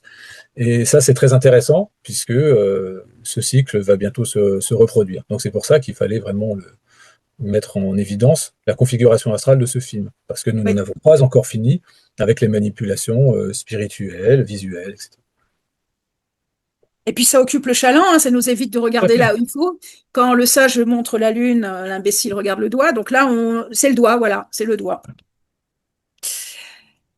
19 mai 86, observation de la nuit officielle au Brésil avec l'irruption de 21 objets non identifiés suivis par des chasseurs de l'armée de l'air. Eh bien, regardez un peu, Pluton est conjoint au nœud sud. Voilà. Bah, mais statistiquement, c'est phénoménal, hein, c'est le cas de le dire. Hein. Tout à fait, tout à fait. Je continue. Voilà. 26 juin 1986 à Cadix. Alors, toi, tu l'as Non, vécu. non, c'est 26 juillet. Pardon, 26 juillet, pas 26 juin, mais 26 juillet 86. Donc, ça a été répertorié 23h30 à Cadix, donc Oui, en Andalousie. En fait, il y a eu le passage d'un ovni qui est allé de Gibraltar jusqu'au Baléares. Mais toi, Patrice, tu étais en vacances en Espagne avec tes parents à cette époque, donc tu l'as vu, tu l'as vraiment vu. j'ai Donc, vu. Alors, ils ont annoncé qu'il s'agissait d'un avion espion. Voilà, donc un avion espion, mais voilà. Donc ça a été publié dans le journal El País hmm, le 28 juillet 1986. Sauf que le 26 juillet 86, donc 2 jours auparavant, euh, nous avions observé une sphère. Donc au départ, ce qui nous une apparaissait sphère comme orange, étant là. une grosse étoile, voilà, en plein jour, donc il devait être 18h30, quelque chose comme ça. Et donc l'étoile était vraiment très brillante, très lumineuse. C'est ma mère au départ qui l'avait observée. Elle était sur le balcon avec mon père, et puis moi j'étais à l'intérieur, et puis ensuite elle a insisté pour que je vienne. Donc j'ai regardé, j'ai observé, et là j'étais très intrigué parce qu'on voyait qu'elle brillait de plus en plus fort, hein. Donc c'était plus du tout une impression. Et surtout, le plus intriguant dans cette histoire, c'est qu'elle a commencé à prendre une teinte orangée au fur et à mesure, pour à la fin devenir complètement rouge. Donc, donc on se posait des questions. Est-ce que c'est un satellite, des choses comme ça? Bon, on ne s'y connaissait pas trop. Voilà, vraiment, on n'avait pas dans la tête cette idée de dire que c'était un engin extraterrestre. Mais quand ça a changé de couleur et quand ça a grossi, que ça a changé de couleur, déjà là, on s'était dit non, c'est Pas pas humain, normal. c'est pas Ouais. humain. Et, euh, et donc c'est resté comme ça pendant 2 heures et demie jusqu'à ce que on voit le, le, le ciel s'assombrir, S'obscurcissent la nuit. le ciel Oui. s'assombrir et comment cet engin était tellement intelligent qu'il s'est confondu au mouvement apparent des étoiles, puisque on commençait à voir apparaître Planète Mars. la planète Mars dans le ciel, et l'astre s'est confondu à Mars, qui se trouvait seulement à 61 millions de kilomètres. Donc c'était l'une des fois où Mars était au plus proche, vraiment au plus proche de Je la te Terre, le- puisqu'au maximum c'était 55 millions et quelques. Et donc là, elle était seulement à 61 millions de kilomètres, ce qui était très proche, et elle s'est confondue au mouvement apparent, et après, donc on ne l'a plus vue. Donc l'écho qui a été repéré à 23h30 entre les Baléares et Cadix, Ouais. si c'était l'engin qui avait fait ça, bon, à sa vitesse, bon, ça c'est possible que ce soit cet engin, mais lorsque l'on regarde la ligne, euh, C'est une tracé trajectoire, entre hein. les Baléares et Cadix, ça traverse effectivement Benidorm. Donc, le radar a forcément capté l'engin que j'ai observé. Ouais, Mais après, démentir et dire qu'il s'agissait d'un un petit avion. avion, voilà. Et donc là, c'est pour ça que c'est intéressant justement d'en parler, dans euh, la soi-disant volonté de révéler les cas les plus obscurs au niveau des phénomènes ovnis rencontrés aux États-Unis ou ailleurs. Mais moi, j'aimerais bien qu'on éclaircisse justement ce cas. Et ça, c'est la preuve que 2 jours après, on débunk en disant avion non identifié dans El País. Ouais. Alors que nous, le lendemain, nous sommes allés à Alicante et on cherchait dans les journaux pour voir s'il n'y avait pas eu une photo de prise, un article relatif justement à ce que l'on avait observé, parce que ça nous avait marqué. Et même moi, à l'époque, ça m'avait tellement marqué que j'avais pris la date de l'éphéméride, le 26 juillet, et je l'avais gardé en souvenir, tellement j'avais été marqué par cet événement. Donc, non, on voit justement toute cette désinformation autour du phénomène OVNI. On observe quelque chose de circulaire, quelque chose qui doit pulser des énergies hein, pour avoir une influence sur nous, forcément. C'était aussi un peu de l'élevage, puisqu'à partir de là, quand on prend, si on s'intéresse ensuite plus tard à l'astrologie sidérale, pourquoi inconsciemment on va justement vouloir vérifier le ciel et voir que le ciel de cette époque et comprendre en fait que l'engin que l'on observait s'est confondu au mouvement apparent des étoiles, voilà, ou des planètes, enfin, du ciel en général. C'est-à-dire que il y a derrière tout ça également une manipulation. Ouais. Alors, tu me faisais remarquer qu'aujourd'hui, c'est le 40e anniversaire de ce que tu as vu Oui. en Andalousie à ce Et c'est moment-là. toi qui as choisi cette date. Oui, c'est moi, je l'ai pas fait C'est exprès. toi qui as choisi cette date du 26 juillet. Voilà, Écoute, pour les 40 ans. Ben, voilà. pour les Bravo, 40 ans, voilà, de cette expérience que bravo à tu as toi. vécue. Tout à fait. Mais je C'est n'avais de pas ton fait. connaissance encore, j'avais pas connaissance, mais Non, c'est vrai non, que c'est non, toi non. qui s'est posé la date. C'est, voilà, petite anecdote. Ok, donc merci pour ce témoignage. Alors, on continue. 20 quelques mois après, à Alcoy, toujours en Espagne, le 27 avril, cette sphère va être observée. Alors, c'est à la Oui. tombée de la nuit au moment du feu d'artifice marquant la fin des actes officiels d'inauguration du pont Fernando Reg. C'est un jour de nouvelle lune, donc on sait que c'est un moment de ritualisation. Le nœud nord est conjoint à Jupiter, et effectivement, il va y avoir cette sphère va de nouveau être observée. Donc la nuit est très claire, il n'y a pas de pleine lune, c'est la nouvelle lune, donc l'engin est là pour être vu. Comme il s'est mis Quelques au-dessus mois de avant, la mer, proche de Benidorm, voilà, tout simplement. ouais.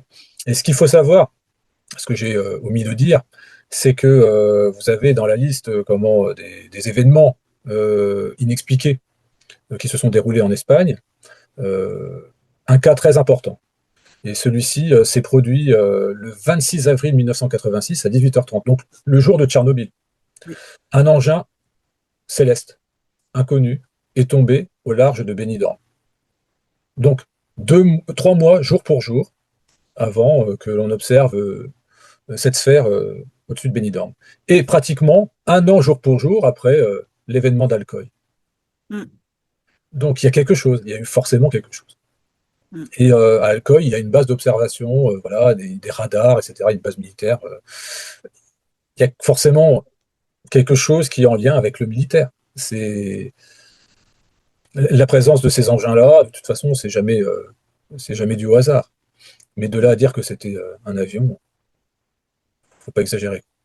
Les Américains très longtemps ont fait ça, où ils ont dit où c'est des ballons sondes, où c'est des Oui, avions, voilà, oui, oui, oui. pour noyer Ça, le ça poisson, c'est voilà, leur c'est la truc, c'est leur stratégie, truc. hein. Oui, oui, oui, Oui, c'est la stratégie. une stratégie de désinformation pour maintenir Mm. les peuples dans l'ignorance ou de garder pour soi la connaissance de l'existence extraterrestre. Et on les voit mal hein, révéler la réalité. Peut-être ça les obligera à révéler comment ils ont acquis telle technologie, ce qu'ils font sur les populations, quels sont les trucs secrets auxquels personne n'a le droit, alors qu'on est censé payer donc d'avoir des informations là-dessus, y compris aux États-Unis d'ailleurs, où normalement l'opinion publique est censée avoir tout ce genre d'informations, mais là il y aurait scandale sur scandale. Alors, le problème, c'est qu'on a l'impression que les extraterrestres veulent qu'on reste sur notre faim. C'est-à-dire qu'ils apparaissent, ils apparaissent, ils font quelques rencontres, ils communiquent, etc. Mais ça s'arrête là. Ça s'arrête là. Ils ne veulent pas aller plus loin. Et parfois, si quelqu'un veut sortir son appareil photo, prendre des photos, il ne voit rien. Il y a eu un phénomène, il y avait des personnes qui étaient en train de filmer un documentaire, il y a un ovni qui est passé. Eh bien, en plus, c'était pour la télévision. Et c'était dans les années 70. La caméra a filmé quelque chose finalement de quasiment translucide, alors qu'ils voyaient quelque chose de matériel. Ouais. Donc, ils ont aussi cette volonté de ne pas se montrer. Voilà. Donc, soit c'est pas le bon moment, euh, soit ils nous déconsidèrent tellement au regard de la sauvagerie et les monstruosités réalisées par euh, ceux qui dirigent notre planète, qu'ils n'ont pas du tout envie de se montrer ou de nouer une quelconque alliance avec l'humanité. Donc pour eux, ce sont juste une bande de singes super violents qui, de temps à autre, a des éclairs Du génie. de génie, qui est capable de bonté, de bienveillance, mais qui, la plupart du temps, s'adonne à des violences inimaginables, dont ils refuseraient de voir le modèle s'exporter sur une autre planète. Donc, tout l'intérêt pour eux de voir l'humanité s'autodétruire, parce que, au moins, leur sauvagerie resterait cantonnée à notre planète et n'irait pas s'exporter ailleurs. Ouais, c'est une hypothèse. C'est une hypothèse. Ou alors c'est une grande manipulation, ça nous occupe. Et pendant qu'on est occupé à poser des questions là-dessus, eh ben, nos gouvernants font ce qu'ils veulent. Oui, C'est aussi une hypothèse. oui, tout à fait. Mm. Donc, encore une fois, hein, le plus dur, ça va être de démêler le vrai du faux. Ou encore peut-être autre chose auquel on n'a pas pensé. Mais bon. Mais ce qui est certain, c'est que si il y a apparition, enfin en tout cas reprise par les médias d'une vague d'ovnis, etc., en disant qu'il y a une rencontre extraterrestre, etc., on est sûr qu'il s'agira d'une volonté manipulatoire. Oui. L'objectif, ce sera de En tout cas, par la presse d'enrôler, officielle. d'enrôler l'humanité Ouais. dans un objectif d'asservissement total Oui. à travers la manipulation extraterrestre. Il y aura jamais de la part des extraterrestres une volonté de montrer qu'ils existent aux côtés des êtres humains. Si Mm. jamais il y avait cela, vous êtes sûr que ces extraterrestres en question ne sont pas des extraterrestres, mais bien des personnages générés par IA ou du Blue Beam. On a eu le Blue Book, bah vous aurez le Blue Beam. Allez hop. Oui, oui, oui, mais c'est ce qu'on est en train de vivre en ce moment, c'est ce qu'ils essaient de faire hein, avec Mais tout à leur fait. projet de révélation, entre guillemets. Donc C'est ça. méfiance, méfiance, méfiance puissance 10. Oui, oui, c'est ce qu'ils vont faire de toute façon. Ils Hum, veulent en arriver là. oui, Hein, oui, c'est-à-dire c'est la commettre des prochaine grandes étape. guerres, etc., des grands conflits qui vont mettre voilà, les humains dans un état de lassitude complet et dire voilà, tiens, miracle, hein, les extraterrestres arrivent, ils vont sauver l'humanité, ils vont justement dire que les projets Abraham sont une très très très bonne décision, Voilà, tout hein, le ce monde doit y serait justement adhérer. que les humains se réunissent. Et puis voilà, et pourquoi pas prendre Néom pour faire le théâtre d'apparition, hein, ou Et Jérusalem, ou quelque chose, voilà. Ah, mais ils sont capables de tout, donc sans compter qu'il faut tous se faire injecter un truc à base d'ARN messager pour guérir du cancer. ils pourraient être en communication avec les extraterrestres, En directement. plus, oui, pour avoir une Voilà, meilleure en connexion. 6G, allez hop. Aller en 6G. Mhm. Dans des villes 15 minutes. Ah oui, ah oui. Et renoncer à la propriété privée aussi. Ça fait partie du plan. Tout fait partie du grand plan Oui, parce que la bien sûr. prochaine étape, c'est vraiment la révélation, Ah bah, etc. là, ce Hein. sera, oui, c'est sûr, oui, c'est pas, c'est ça. Oui. Là, On l'attend de pied ferme en 2027 avec justement Pluton et le Sud, là, Pluton le Nord, et le Nord, oui. Pluton le Nord, voilà. Voilà, il y a toutes les chances que. Bon, nous suivrons ça avec grand intérêt. L'événement suivant, c'est le 27 septembre 1989, donc un peu avant la chute du bloc soviétique, vers 18h30, alors en pleine, dans un parc, dans la journée, voilà, en fin de journée, un ovni se serait posé dans un parc à Voronezh, donc en Union soviétique. Alors là, on est quand même, c'est quand même énorme. Euh, Là, on est sur une configuration de Neptune-Saturne conjoint, donc encore potentiellement une énorme manipulation ou un énorme canular. Oui. Bah, je pense parce que l'engin qui avait été donc on avait demandé aux enfants de dessiner les objets et ils avaient dessiné le symbole des humides, donc en fait le symbole de la planète Uranus.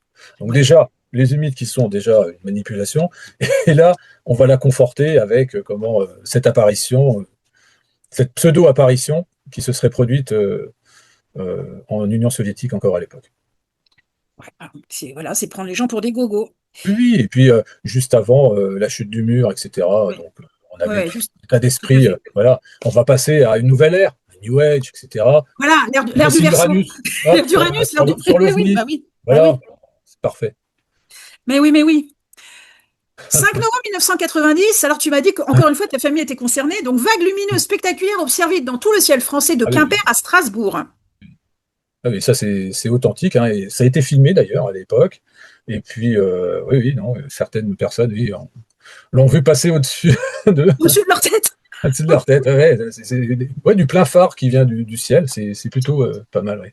Non, non, c'est assez incroyable. Il y a beaucoup de phénomènes ufologiques dans ma famille, oui, c'est vrai. Oui, vous êtes marqué. Vous êtes quand même marqué. Oui, oui, oui. C'est assez fréquent. C'est assez fréquent. Voilà. Alors, 13 mars 1997, les lumières de Phoenix dans l'Arizona, observées par des milliers de témoins. Et là, encore une fois, on a Mars nœud nord en conjonction étroite. Du coup, alors c'est peut-être pas des ovnis, c'est peut-être encore un truc martial où il y a des liens peut-être corrélés avec d'autres phénomènes. Mais là, encore une fois, des milliers de témoins. Et en plus, cette apparition intervient quelques mois avant la diffusion de films catastrophes, etc. Oui. Voilà. On Mm. cherche vraiment aussi à. Voilà, il y a Deep Impact, il y a Armageddon ensuite qui sortent Ouais. un an après. Donc il y a tout cet aspect-là, Préparer les esprits, préparer les esprits, voilà, pourquoi se sont-ils montrés. Bon. Maintenant, parce on que voit c'est ce la... genre de choses dans le ciel qui peut se Mm. diffuser. Avant-hier soir, j'ai vu 4 satellites qui étaient alignés à la queue leu comme ça. C'est les Starlink, peut-être. Les genres Starlink, oui, oui. Les Starlink, normalement, ça fait plusieurs, voilà, vraiment, j'ai déjà vu, hein. C'est plein de petits satellites On qui dirait passent des comme un chenilles train dans le ciel, processionnaires. ça va très très vite, c'est impressionnant. Et là, ils étaient tout lents. Ils étaient 4 à se suivre comme ça. Et si on n'avait pas ce type de constellation de satellites comme aujourd'hui, on se poserait la question de savoir s'il ne s'agit pas Ah oui, finalement d'objets extraterrestres se oui, suivant qui se toute la baladent. chaîne. Donc, je ne sais pas si cet événement vraiment impliquait une quelconque manipulation ou euh, devait susciter un avertissement. Ça, je ne sais Mm. pas du tout, parce qu'il y en a eu plein d'autres de ce type. Ce qui est intéressant, c'est les cas contacts. Hum, Expression covidienne, les cas contacts. Alors, les cas contacts, je n'ai pas récupéré de cartes parce que d'abord, il y en a eu quelques-uns. Souvent, ils sont sujets à caution, ils sont remis en question. Ça touche beaucoup de choses. Mais c'est vrai que ce serait intéressant d'aller voir les configurations des cartes du ciel des personnes qui ont été concernées, la date où s'est produit le contact. Effectivement, il pourrait y avoir des choses intéressantes. Maintenant, ça ferait quand même une base de données encore beaucoup plus conséquente, hein. Tout à fait. Ça nous ferait Alors, vraiment. il y avait eu un, un événement important qui s'était produit en septembre 1994 dans une école primaire au Zimbabwe, où il y avait des enfants qui avaient été témoins de l'apparition d'ovnis et d'extraterrestres qui auraient communiqué avec eux par télépathie en leur signifiant que la Terre deviendrait un désert. Ah, Voilà. super. Voilà. Donc c'était un message d'alerte écologique, Ouais. probablement, et si rien n'était fait. C'est pourquoi, justement, peut-être que les extraterrestres ont voulu passer par la voie des enfants pour que, quand ils grandiraient, prendraient justement C'est en considération dans leurs cet actions. aspect-là en considération pour sauver les générations futures. Ouais, Donc là, le nœud nord se trouvait à 9 degrés de Pluton, à peu près, quelque chose comme ça. d'accord. Il y avait la conjonction Uranus-Neptune, Mhm. enfin Sagittaire, opposé à Mars également. Donc il y a eu forcément un événement qui s'est produit, qui n'était pas, qui avait un objectif, en tout cas, de délivrer Mhm. un message assez brutal parce qu'on a l'opposition de Mars, etc. Oui, oui, oui, Et, oui. Ouais. peut-on parler de manipulation? Ça, c'est la grande question parce que là, on n'est pas dans un théâtre, on n'a pas un déguisement, on est vraiment dans une apparition qui cherche justement à sensibiliser. Parce que là, Alors, Fatima, l'apparition de la Vierge à Fatima, c'est pas une sensibilisation, c'est un ouais, spectacle. ouais, Là, on est justement dans le cadre d'une sensibilisation, et là, c'est tout à fait différent. mm, Mais en tout cas, le fait que le nœud nord se trouvait quand même assez proche de appliqué. Pluton, Ouais. même si c'était pas la conjonction exacte, peut laisser entendre que il y avait volonté de, en tout cas, les ufonautes avaient décidé d'intervenir à ce moment-là, au moment où justement il y avait peut-être une certaine fébrilité permettant justement aux enfants de... Capter cette information, Voilà, capter ce c'est message. ça, tout à fait. Alors, voilà, prochaine conjonction Pluton-le Sud. Durant l'automne-hiver 2027, Pluton sera conjoint au nœud nord, autour de 9 degrés du Capricorne. Je pose la question, pouvons-nous nous attendre à une grande manifestation religieuse ou UFO? Alors moi, je pense que c'est, entre guillemets, la grande rencontre, le machin, voilà, ils vont nous... C'est leur objectif, c'est leur plan jusqu'en 2030. Donc, je pense que c'est la prochaine étape. Que ce soit vrai ou faux, on va y avoir droit. Mhm. Oui, tout ce qui est manipulation, en tout cas, ça peut être... euh, ce sera de l'illusionnisme destiné à asservir les peuples. Ça peut être dans le cadre d'une crise économique, dans le cadre d'une crise écologique, Écologique, social. voilà, sanitaire ou autre, mais Mm, en tout cas, le Capricorne, quand on est justement dans cette configuration du Capricorne, on sait que l'impact est généralement mondial. mm. Pour ces ces faux astrologues, ces vrais saisonnologues, Pluton Verseau. voilà, se trouvera donc dans le Verseau, alors qu'il ne le sera pas, Ouais. eh bien, on peut s'attendre effectivement à ce type de manipulation spirituelle Mm. ou idéologique. Donc, ça peut venir de tout et n'importe quoi. Ça peut venir de quelque chose au premier rapport rationnel, mais qui aura un impact spirituel, ou quelque chose de spirituel qui aura un impact sur le rationnel. Bon, en tout cas, nous aurons prévenu nos auditeurs.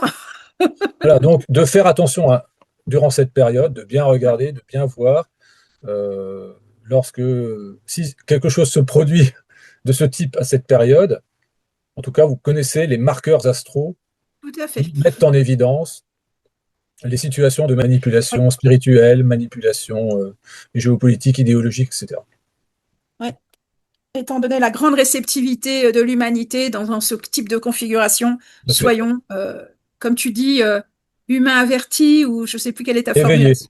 Éveillés, humains oui, éveillés. Oui, oui. Mais c'est plus que jamais d'actualité. tout à fait. Alors, petit aparté, Patrice, tu es géopoliticien de formation, auteur de la trilogie Je ne cesse de l'encenser. C'est une référence, l'histoire secrète de l'astrologie. Bon, c'est quand même, j'ai dire mon livre de chevet, presque. Mais également du géomessianisme, la géopolitique de l'irrationnel au service de l'impérialisme messianique. Je conseille vraiment, si vous ne les avez pas lus, bah, vous de les procurer, de vous les garder. Ce sont vraiment des références. C'est un travail de recherche extraordinaire. En bon Capricorne, tu es quelqu'un d'extrêmement minutieux, pointu, des années de travail, de recherche pour accoucher de tes ouvrages. Donc c'est très sérieux. Que tu enrichis même régulièrement, puisque tu as réédité l'histoire secrète de l'astrologie. Moi, j'avais eu la première édition, donc j'ai racheté les éditions suivantes enrichies parce que ça vaut le coup. Pour l'instant, ton actualité est un peu calme. Je sais que tu es toujours en train d'écrire depuis très longtemps un ouvrage sur les étoiles fixes. Donc, on Oui. en remet une couche parce qu'on l'attend tous, hein. Voilà. Ouais. Voilà. Est-ce que tu as d'autres choses en préparation à nous dire? Non, pas pour le moment. Pas pour le moment. Enfin, bon, c'est déjà pas mal. Quand j'ai le temps, je me mets à l'écriture. Voilà. Voilà. On peut te joindre, donc tu as un site internet où on peut communiquer avec toi et éventuellement, comme tu disais tout à l'heure, sur LinkedIn, tu as aussi un compte LinkedIn. Donc, si on Oui. veut t'envoyer des messages et tout, Voilà, oui, tout sympa, s'il simplement. vous plaît, des trucs intéressants. Voilà. On peut donc te joindre comme ça.